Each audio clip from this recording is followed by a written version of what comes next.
आणखी एक महत्त्वाची बातमी आहे। नव्या वर्षाच्या पहिल्याच दिवशी इस्रोची झेप पाहायला मिळते।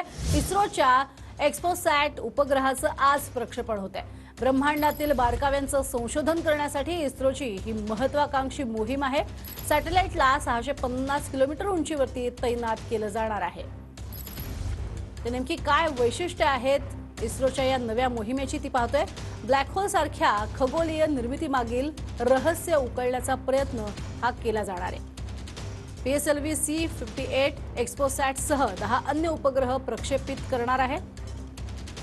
तर खगोलीय स्रोतांकडून होणाऱ्या क्ष-किरण उत्सर्जनाचा अभ्यास करणारा हा इस्रोचा पहिलाच उपग्रह असेल। 2017 पासून मोहिमेला सुरुवात झाली आहे। मोहिमेसाठी तब्बल 9.5 कोटी खर्च आलाय। लॉन्चिंगच्या 22 मिनिटांनंतर एक्स्पोसॅट हा सॅटेलाइट निर्धारित कक्षेमध्ये तैनात होणार आहे। एक्स्पोसॅट सॅटेलाइटच्या टेलिस्कोपची रमन रिसर्च इन्स्टिट्यूटकडून निर्मिती करण्यात आलेली आहे। ब्रह्मांडातील 50 सर्वाधिक चमकणाऱ्या स्रोतांचा अभ्यास सॅटेलाइटद्वारे करण्यात येणार आहे।